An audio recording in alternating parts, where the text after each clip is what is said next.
Welcome to digital educare. তোমাদের সবাইকে আমাদের ইউটিউব চ্যানেলের তরফ থেকে জানাই স্বাগত। তো আমরা এর আগের দিন যে আমাদের মাধ্যমিকের সাজেশন 3টে চ্যাপ্টার হয়ে গেছে, আজকে আমাদের যেটা হবে, আজকে আমরা নেক্সট যে 3টে চ্যাপ্টার, সেই 3টে চ্যাপ্টারের সাজেশন দেখবো। তো আজকে কোন কোন চ্যাপ্টারের সাজেশন থাকবে? প্রথমেই থাকবে আমাদের আলো থেকে। আলোটা আমাদের অনেক বড় চ্যাপ্টার, সেখান থেকে আমরা কয়েকটা কোশ্চেন বেছে নিয়েছি যেগুলো আসার চান্স আছে। এরপর থাকবে কি পর্যায় সারণী, এবং তারপর থাকবে আমাদের সমযোজী আইনি বর্ণনা। তাহলে আজকে আমরা এই 3টে চ্যাপ্টারের সাজেশন দেখবো, যেগুলো আমার মাধ্যমিকে আসার খুব চান্স রয়েছে। ঠিক আছে, আর একটু লাইকটা দিয়ে নেবে। আচ্ছা, তো আর বাকি যেগুলো আমাদের 6টা হয়ে যাচ্ছে, বাকিগুলো যেগুলো আছে, বাকি 6টা চ্যাপ্টার আমাদের বাকি থাকবে। তো রাসায়নিক গণনা বাদ দিয়ে, তো সেই 6টা চ্যাপ্টার আমরা এর পরবর্তীতে ধীরে ধীরে সবগুলো আসবে। তো দেখো, আমাদের আজকে প্রথম যে চ্যাপ্টার নিয়ে আমরা সাজেশন আলোচনা করব, সেটা হলো কি আলো। ঠিক আছে, তো আলোর থেকে প্রথম যে কোশ্চেনটা আমি তোমাদের বলবো, যেটা ভালো করে করবে।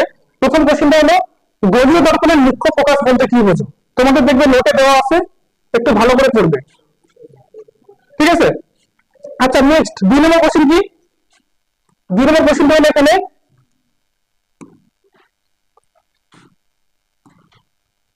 একটি গোলীয় দর্পণের মুখ্য ফোকাস ও গৌণ ফোকাসের সংখ্যা কয়টি?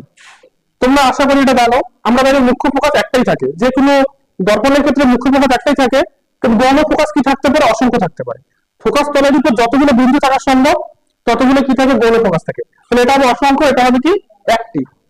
আচ্ছা নেক্সট কোশ্চেন কি বলছে? একটি বস্তুকে একটি অবতল দর্পণের বক্রতা কেন্দ্রে স্থাপন করলে বিচ্যুতি কোণের মান কত হয়?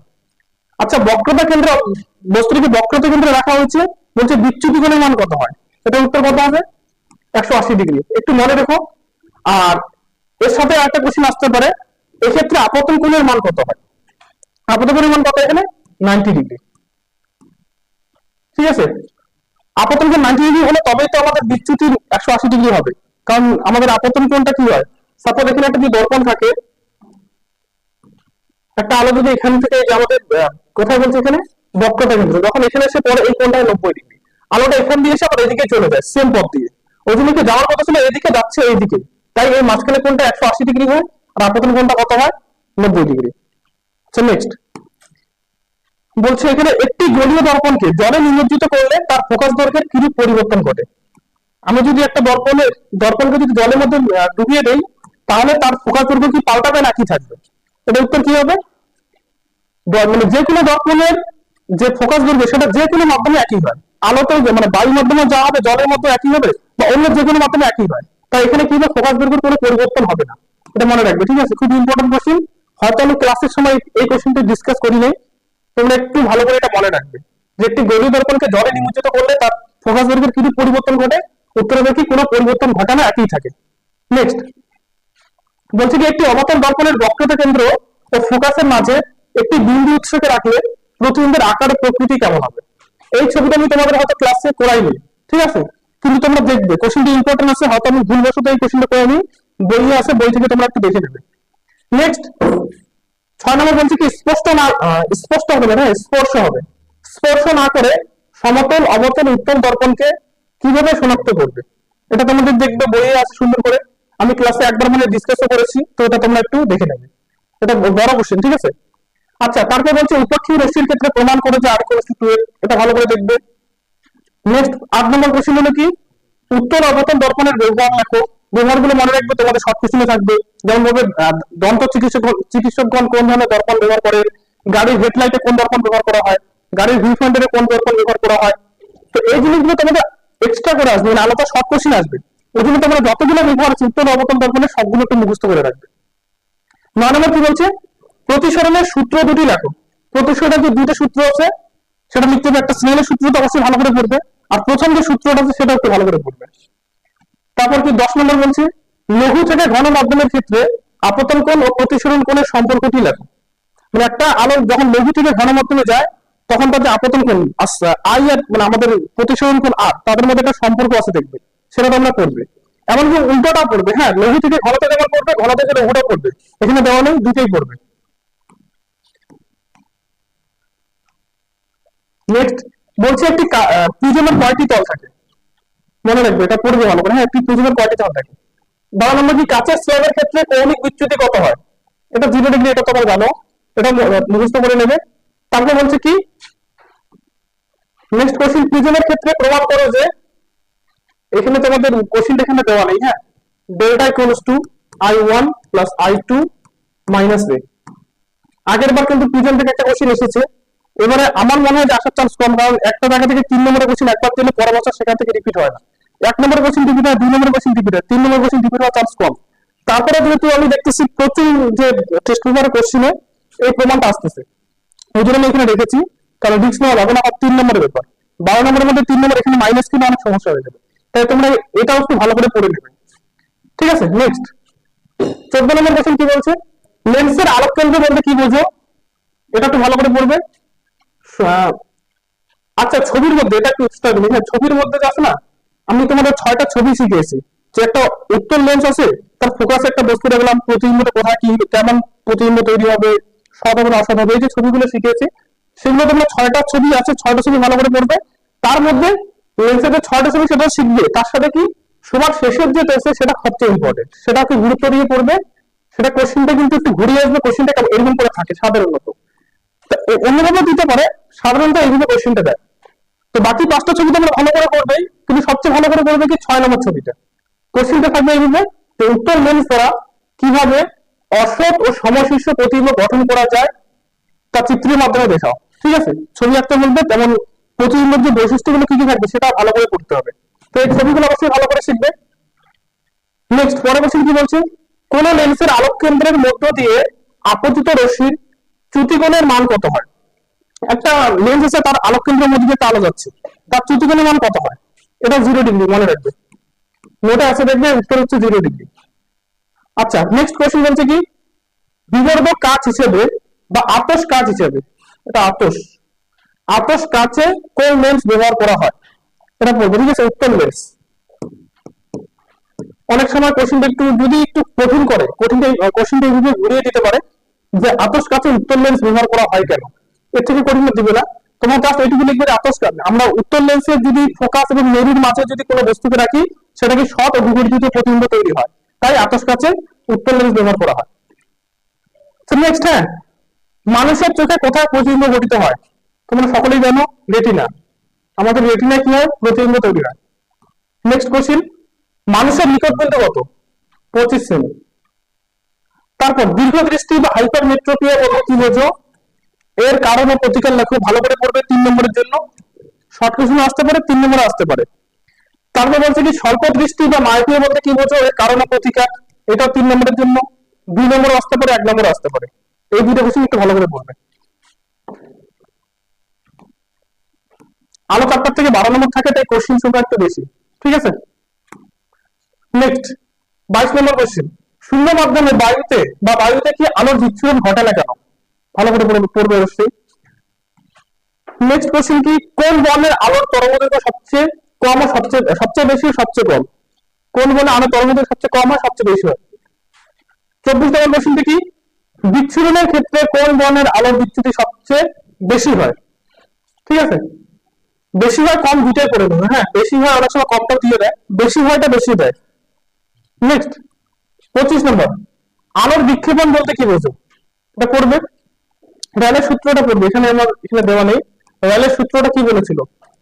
র্যালের সূত্র এখান থেকে এক্সট্রা এটা পড়ে নেবে। আকাশকে নীল দেখে গেল, এটা পড়বে। কোনটি, আচ্ছা এই শর্ট কোশ্চেনটা একটু দেখবে, কোনটির তরঙ্গদৈর্ঘ্য সবচেয়ে বেশি? এখানে বলছে আলফা রশ্মি, বিটা রশ্মি, অবলিত রশ্মি, অতিবেগুনি রশ্মি, এদের মধ্যে কার তরঙ্গদৈর্ঘ্য সবচেয়ে বেশি? ঠিক আছে, তোমরা একটু কোশ্চেনটা একটু যদি নাও বুঝে থাকো, তোমরা আরেকটা কোশ্চেন ছিল যে পৃথিবী থেকে প্রতিফলিত দীর্ঘ তরঙ্গদৈর্ঘ্য বিশিষ্ট অবলিত রশ্মিকে কোন গ্যাস শোষণ করে, এরকম করে একটা কোশ্চেন দেয় তোমাদের। তাহলে এই দীর্ঘ মানে কি বেশি, এটা উত্তর হবে কি অবলোহিত রশ্মি। এই চারটার মধ্যে সবচেয়ে বেশি তরঙ্গদৈর্ঘ্য কার? অবলোহিত রশ্মি। এই যে তোমাদের এখানে 27টা কোশ্চেন, এগুলো তোমরা ভালো করে পড়বে। আর আমাদের যে প্রান্তিকের বইটা পিছনে কোশ্চেনটা একটু ভালো করে পড়বে, বইয়ের পিছনে প্রান্তিক বা সাতটার যে বইটা পিছনে কোশ্চেন গুলো, শর্ট কোশ্চেন গুলো দেখে নিও।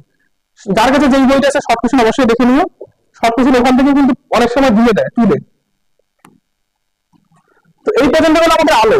নেক্সট আমরা আজকে যেই চ্যাপ্টারটার ইম্পর্টেন্ট কিছু কোশ্চেন আলোচনা করবো সেটা হবে কি পর্যায় সারণী। তো পর্যায় সারণী তোমাদের 8-এর 1 নম্বর চ্যাপ্টার। এখান থেকে প্রথম যে কোশ্চেনটা করবে, নিউল্যান্ডের অষ্টক সূত্রের সীমাবদ্ধতাগুলি লেখো। এটা ভালো করে পড়বে। কি বললাম কোশ্চেনটা? নিউল্যান্ডের অষ্টক সূত্রের সীমাবদ্ধতাগুলি লেখো। সেকেন্ড কোশ্চেন কি? মেন্ডেলিফের পর্যায় সূত্রটি লেখো। এটা পড়বে ভালো করে। মেন্ডেলিফের পর্যায় সূত্র এবং আধুনিক পর্যায় সূত্রটা পড়বে। এখানে দেওয়া নেই আধুনিক পর্যায় সূত্রটা, আচ্ছা আছে এখানে, সেটা পড়বে। 3 নম্বর কোশ্চেন কি? মেন্ডেলিফের পর্যায় সারণীতে কয়টি পর্যায়, কয়টি শ্রেণী? শর্ট কোশ্চেনের জন্য। 4 নম্বর কোশ্চেন বলছে মেন্ডেলিফের পর্যায় সারণীর সাফল্য ও ব্যর্থতা লেখো। সাফল্য ব্যর্থতা দুটো করে পড়বে। সাফল্য দুটো, ব্যর্থতা দুইটা। দুটো বেশি পড়ার দরকার নেই, কারণ দুইয়ের বেশি থাকবে না। আর একসাথে নাও থাকতে পারে। যদি একসাথে দেয় তাহলে এখান থেকে একটা, ওখান থেকে একটা লিখতে হবে। আর যদি আলাদা করে দেয় যে মেন্ডেলিফের পর্যায় সারণীর সাফল্য লেখো, তাহলে দুইটা লিখবে। যদি ব্যর্থতা লেখো তাহলে দুইটা লিখবে। কিন্তু যদি একসাথে দিয়ে দেয় কোশ্চেনটা দিবে, তাহলে এখান থেকে একটা লিখবে, এখান থেকে একটা, শেষ। ঠিক আছে। নেক্সট কোশ্চেন, দীর্ঘ পর্যায় সারণীতে কয়টি পর্যায়, কয়টি শ্রেণী? আচ্ছা 7 নম্বর, বিভিন্ন পর্যায়ের নাম ও তাদের মধ্যে থাকা মৌল সংখ্যা। যেমন কি অতি দীর্ঘ পর্যায়, হ্রস্ব পর্যায়, হ্রস্ব পর্যায়ে কয়টা মৌল থাকে, অতি দীর্ঘ পর্যায়ে কয়টা মৌল থাকে, এই সমস্ত যে নামগুলো এবং তাদের মৌল সংখ্যাটা মুখস্থ করে রাখবে, আসতে পারে। তাছাড়া এখান থেকে বিভিন্ন ধরনের যে মৌল আছে, যেমন ক্ষার ধাতু, এই যে ক্ষারীয় মৃত্তিকা ধাতু, হ্যালোজেন মৌল, নিষ্ক্রিয় বা নোবেল গ্যাস, মুদ্রা ধাতু, চ্যালকোজেন মৌল ইত্যাদি কি উদাহরণ পড়বে, সবগুলো রেখে না। ঠিক আছে। এখানে আরো কিছু কিছু হয়তো নেই, তোমাদের বইয়ে যা যাবতীয় আছে। তারপর যেমন এখান থেকে অভিজাত মৌল বলে একটা ব্যাপার আছে, সেই জিনিসগুলো সবগুলোর কি উদাহরণ পড়বে, পর্যায় সারণীতে তাদের অবস্থান পড়বে, বিশেষ করে দীর্ঘ পর্যায় সারণী। হ্যাঁ, দীর্ঘ দীর্ঘতে আমরা কি দেখেছি, এমনিতে যেটা মেন্ডেলিফের পর্যায় সারণী আছে, সেখানে আমাদের গ্রুপগুলো কি থাকে, ভি ভি আই এরকম করে লেখা হয়, ভি আই আই এরকম করে লেখা হয়। কিন্তু আমাদের দীর্ঘ পর্যায় সারণীতে 1 থেকে 18 থাকে। এই যে পর্যায় সারণী কোথায় আছে, কোথায় আছে সেটা পড়বে এবং উদাহরণগুলো অবশ্যই পড়বে। যেমন এই যে চ্যালকোজেন মৌল আমরা এর আগে হয়তো বলেছিলাম, আমাদের 16 নম্বর শ্রেণী আছে, 16 নম্বর শ্রেণীর যে মৌলগুলো তাদের আমরা চ্যালকোজেন বলি। তোমাদের ক্লাসের মধ্যে পড়ায়নি, তাই একটু বলে দিচ্ছি।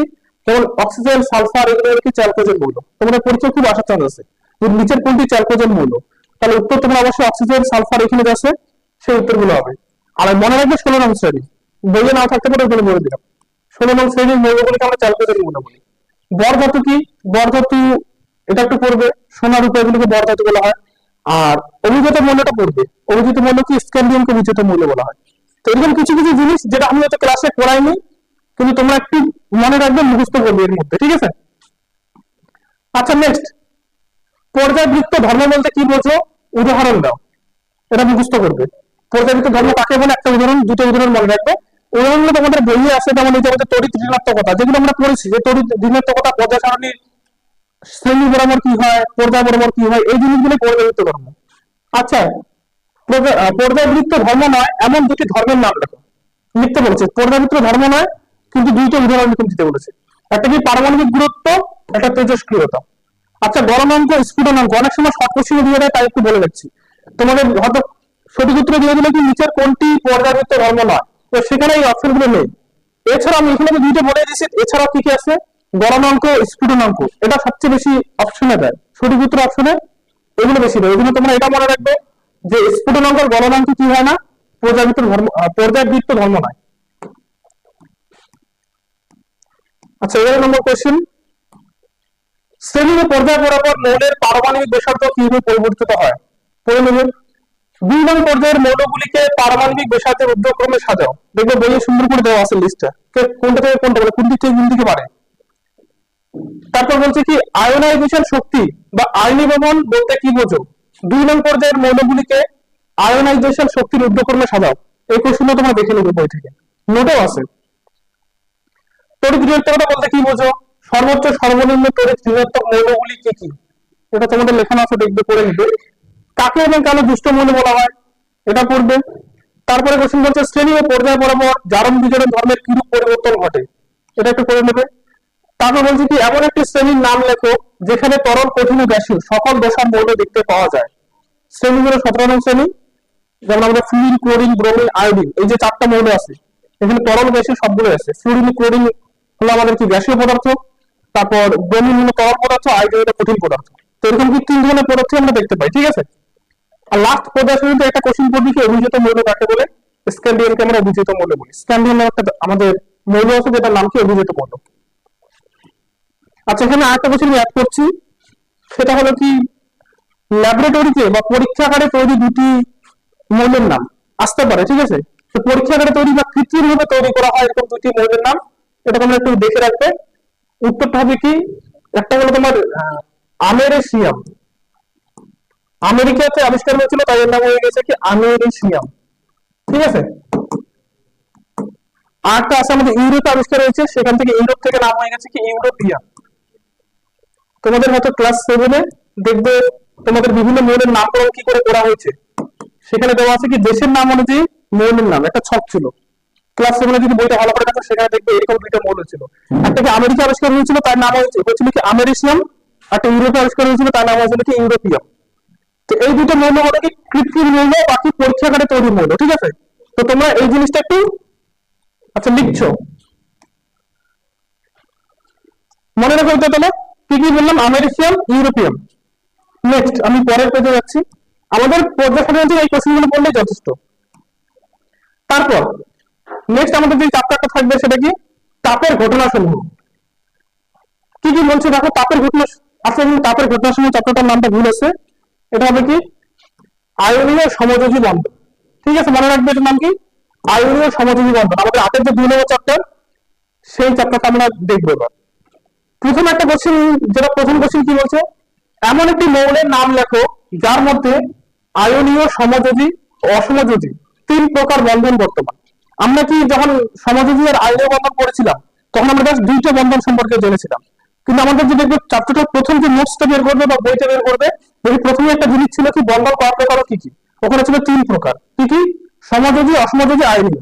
তো এমন একটা মৌল, এই যে NH4Cl, এটা হলো এমন একটা মৌল যেখানে কি আমাদের আয়নীয় বন্ধন দেখা যায়, সমযোজী বন্ধন দেখা যায়, এমনকি অসমযোজী বন্ধন দেখা যায়। এখানে আমাদের এন থাকে, এর 3 এন কি করে একটা যে এইচ আছে তার সাথে কি সমযোজী বন্ধন তৈরি করে, ঠিক আছে? একটা এইচ এর সাথে কি করে অসমযোজী বন্ধন তৈরি করে, বুঝতে পারলে? একটা এন এর সাথে এইচ এর সাথে কি করে সমযোজী বন্ধন, একটা এইচ এর সাথে অসমযোজী বন্ধন তৈরি করে। অসমযোজী বন্ধন এরকম করে দেওয়া হয়। এটাকে আমরা আরেকটা নাম আছে, পরবর্তীতে যদি সায়েন্স নিয়ে পড়ো তাহলে দেখবে এই যে অসমযোজী বন্ধনের বিভিন্ন রকম ধরন আছে। একটা বন্ধন হচ্ছে হাইড্রোজেন বন্ধন, বন্ধন কিন্তু আরো অনেক সাব মানে বন্ধনে আরো সাব টপিক আছে। একটা বন্ধন হচ্ছে হাইড্রোজেন বন্ধন, এখানে একটা হাইড্রোজেন বন্ধন তৈরি হয় হাইড্রোজেনের সাথে। আর ক্লোরিন যেটা আছে, ক্লোরিনের সাথে কি করে, ক্লোরিনের সাথে আমরা আয়নীয় বন্ধন তৈরি করে। তাহলে এন মানে এর মধ্যে যে এনটা আছে 3টার সাথে 3 রকম বন্ধন তৈরি করে, এর সাথে কি সমযোজী, এর সাথে অসমযোজী, আবার ক্লোরিনের সাথে কি আয়নীয়। তো এরকম 3 রকম বন্ধনই দেখা যায়। উত্তরটা কি হবে NH4Cl। পরের কোশ্চেন কি বলছে, আয়নীয় যৌগগুলি কোন ধরনের দ্রবকে দ্রবীভূত হয়। কোশ্চেনটা আমি এভাবে দিচ্ছি, কিন্তু কোশ্চেনটা পরীক্ষা এভাবে থাকবে না। কোশ্চেনটা পরীক্ষা কি করে থাকবে সেটা বলে দিই। তোমাদের সঠিক উত্তরে কোশ্চেনটা থাকবে, বলবে নিচের কোন যৌগটি জলে দ্রবীভূত হয় না, দিয়ে দিল, ঠিক আছে? তবে জলে দ্রবীভূত হয় না, যেমন আমরা এখানে পড়ছি কি আয়নীয় যৌগগুলি জলে দ্রবীভূত হয়, তার মানে ওখানে যে অপশন থাকবে যেটা আয়নীয় যৌগ থাকবে না সেটাই হবে উত্তর। যেটা আয়নীয় সেটা তো জলে দ্রবীভূত হবে। কোশ্চেনটা এভাবেই দিবে, নিচের কোনটি জলে দ্রবীভূত হয় না। তো সেখানে দেখবে কোনটা সমযোজী বন্ধনে বন্ধনযুক্ত যৌগ, কোনটা আয়নীয় বন্ধনযুক্ত যৌগ। তোমাদের উদাহরণগুলো মনে রাখতে হবে, যে আয়নীয় যৌগের উদাহরণগুলো কি কি, মোটামুটি 7-8টা 10টা মুখস্থ রাখতে হবে। তারপর আমাদের সমযোজী যৌগের উদাহরণগুলো 7-8টা মুখস্থ রাখতে হবে। তাহলে তোমরা দেখেই বুঝতে পারো যে এটা আয়নীয় বন্ধন, এটা সমযোজী বন্ধন। তাহলে তোমাদের এইভাবে কোশ্চেনটা দিবে। 3 নম্বর, অষ্টক সূত্র প্রযোজ্য হয় না কোন কোন মৌলের ক্ষেত্রে। তোমাদের কোশ্চেনটা যেখানে দিবে সেটা কিন্তু একটু ঘুরিয়ে দেবে, এইভাবে কোশ্চেন দেবে না। তোমাদের বলবে নিচের কোন যৌগটির মধ্যে অষ্টক সূত্র প্রযোজ্য হয় না, দিলে এবার এখানে অপশন দিবে বিভিন্ন রকম অপশন, NaCl দিল, তার সাথে দিবে ধরো BaCl2। সেখানে দেখবে তোমাদের যদি কোনো জায়গায় এই 4টা মৌলের মধ্যে একটা থাকে তাহলে বলবে সেখানে অষ্টক নীতি প্রযোজ্য হবে না। তোমাদের জাস্ট এই 4টা মনে রাখবে, যে এই 4টার মধ্যে যদি কোনো একটা যৌগের মধ্যে থাকে, যেমন কি LiH, এটা কি করবে না, অষ্টক নীতি প্রযোজ্য হবে না এখানে। LiH বিশেষত এই ধরনের সবচেয়ে বেশি থাকে, কারণ LiH আছে, LiU 2টা ইলেকট্রন চায়, H ও 2টা ইলেকট্রন চায়। তাহলে ওটা শেষ কক্ষে 8টা ইলেকট্রন চায় না, ওরা কয়টা চায়, 2টা করে। তাহলে এখানে অষ্টক নীতি মানে 8টা নীতি সেটা কিন্তু এখানে প্রযোজ্য হয় না। তাহলে তোমাদের এরকম করে একটু মনে রাখবে। তারপর কি বলছে দেখো, তড়িৎ যোজ্যতা বলতে কি বোঝো, এটা পড়বে। সংকেত ভর কাকে বলতে কি বোঝো, এটা পড়বে। তোমাদের পরীক্ষায় কোশ্চেন অনেকবার দেখতেছি টেস্ট পেপারে, বলছে কি আয়নীয় যৌগের ক্ষেত্রে আণবিক ভরের পরিবর্তে সংকেত ভর ব্যবহার করা হয় কেন? অনেকবার দেখেছি। তো কোশ্চেনটা হয়তো আমি ক্লাসে করাইনি, একটু বলে দিই, তোমার বাড়ি থেকে একটু বই থেকে দেখে নেবে। দেখো আমাদের যে আয়নীয় যৌগ থাকে, আয়নীয় যৌগের মধ্যে অণু থাকেই না। আণবিক ভর মানে কি? অণুর ভর। এবার আমাদের যে আয়নীয় যৌগগুলো থাকে তাদের তো অণু থাকে না, কি থাকে তাদের মধ্যে? আয়ন থাকে। যেমন NaCl, NaCl টা আছে, NaCl টা কিন্তু NaCl দুটো থাকে না, Na প্লাস আর Cl মাইনাস হয়ে থাকে, Na প্লাস Cl মাইনাস, এরকম দুইটা আয়ন হয়ে থাকে। তো যেই যৌগের মধ্যে অণু নেই তার অণুর ভর কি করে আমরা বের করবো? তাই সেখানে বলা হয় কি সংকেত ভর। এই সংকেত দেখে আমরা ভরটা ঠিক করি, কিন্তু অ্যাকচুয়ালি এর মধ্যে ওই ভরটা থাকে না। তো আমরা এখানে কি করি? আণবিক ভরের পরিবর্তে সংকেত ভর ব্যবহার করি। আচ্ছা, ইলেকট্রন ডট গঠন চিত্র আঁকো। এই তিনটা তোমরা শিখবে। ইলেকট্রন ডট, এটা কিন্তু লুজ ডট না। যেগুলো আয়নীয় যৌগ আছে তাদের হয় ইলেকট্রন ডট গঠন চিত্র, আর যেগুলো সমযোজী যৌগ আছে তাদের হয় কি লুজ ডট গঠন চিত্র। তো তোমরা কি ইলেকট্রন ডট গঠন চিত্রের মতো এই তিনটা যৌগের কথা ভালো করে পড়বে। কি কি? NaCl, LiH, MgCl2। আর সমযোজী যৌগগুলি কোন ধরনের দ্রবকে দ্রবীভূত হয়? এটা হয় কি অধ্রুবীয় দ্রবক। কোন কোন আছে অধ্রুবীয় দ্রবক? কি কি? অ্যালকোহল, ইথার, বেনজিন, এগুলো হলো কি অধ্রুবীয় দ্রবক। সমাজযোগ্যতা বলতে কি বোঝে এটা পড়বে। লুজ ডট গঠন চিত্র আঁকা শিখবে কার কার? CO2, HCl, H2O, NH3, N2, আরো কিছু আছে এখানে নেই, C2H2 একটা আছে, ঠিক আছে। তারপর আরেকটা ছিল, যাই হোক আমি যে কয়েকটা শিখিয়েছি সেই কয়েকটা একটু দেখে রাখবে। লুজ ডট গঠন চিত্র। তারপর আছে কি নেক্সট কোশ্চেন, আমাদের দৈনন্দিন জীবনে ব্যবহার করা হয় এমন একটি সমযোজী যৌগের নাম লেখো। জল হলো এমন একটা সমযোজী যৌগ যেটা আমরা ডেইলি ব্যবহার করি। এমন দুটি সমযোজী যৌগের নাম লেখো যারা জলীয় দ্রবণ, যাদের জলীয় দ্রবণ তড়িৎ পরিবহন করতে পারে। HCl, NH3, এই সমযোজী যৌগ দুটো কি তড়িৎ পরিবহন করতে পারে। আচ্ছা, এখান থেকে আরেকটা কোশ্চেন আসে যে এমন দুটি সমযোজী যৌগের নাম লেখো যারা জলে দ্রবীভূত হয়। আমরা জানি সমযোজী যৌগগুলো কি অধ্রুবীয় দ্রবকে দ্রবীভূত হয়, জলে দ্রবীভূত হয় না। কিন্তু এই যে দুইটা যৌগ আছে NH3 আর HCl, এরা কি জলে দ্রবীভূত হতে পারে। 12 নম্বর কোশ্চেন কি, তড়িৎ রোধী সমযোজী যৌগের মধ্যে পার্থক্য লেখো। ভালো করে পড়বে, 3 নম্বর বা 2 নম্বরে আসে। নিচের কোন কোন যৌগটির মধ্যে অণুর অস্তিত্ব নেই? এই কোশ্চেনটা তোমাদের দেয়, অণুর অস্তিত্ব নেই, অণু থাকে না। অণু কার মধ্যে থাকবে না? আমি একটু আগে বললাম আয়নীয় যৌগের ক্ষেত্রে অণু থাকে না, তাদের মধ্যে আয়ন থাকে। তাহলে এখানে দেখতে হবে আমাদের আয়নীয় যৌগ কোনটা। HCl একটা সমযোজী যৌগ, CaO পরে দেখি CH4, এখানে কি আমাদের সমযোজী যৌগ, NH3 এর সমযোজী, আমাদের আয়নীয় হলো কি CaO। তাহলে যেহেতু CaO হলো আয়নীয় যৌগ, তাই আমাদের এখানে কি থাকবে না? অণু থাকবে না, CaO, ঠিক আছে। এখানে কি থাকবে? আয়ন থাকবে, Ca2 প্লাস O2 মাইনাস, এরকম দুইটা আয়ন থাকে, অণু থাকে না। তাহলে এই গেলে তোমাদের এই চ্যাপ্টার থেকে তোমরা এই 12টা কোশ্চেন 13টা কোশ্চেন পড়বে। এখানে আমাদের 3টে চ্যাপ্টারের সাজেশন শেষ। নেক্সট দিন আমরা নেক্সট যে পরের 3টে চ্যাপ্টার সেটা আমরা দেখবো, চলতরিৎ বা তারপরে যেগুলো চ্যাপ্টার আছে সেগুলো আমরা সাজেশন দেখবো। তো আজকে আমরা ভিডিওটা এখানেই শেষ করছি। আশা করি তোমরা এই কোশ্চেনগুলো পড়লে মাধ্যমিকের যে 80 নম্বর তোমাদের থাকছে সেই 80 নম্বরই কমন হবে। তো তোমাদের ভিডিওটা এতক্ষণ দেখার জন্য ধন্যবাদ, থ্যাংক ইউ।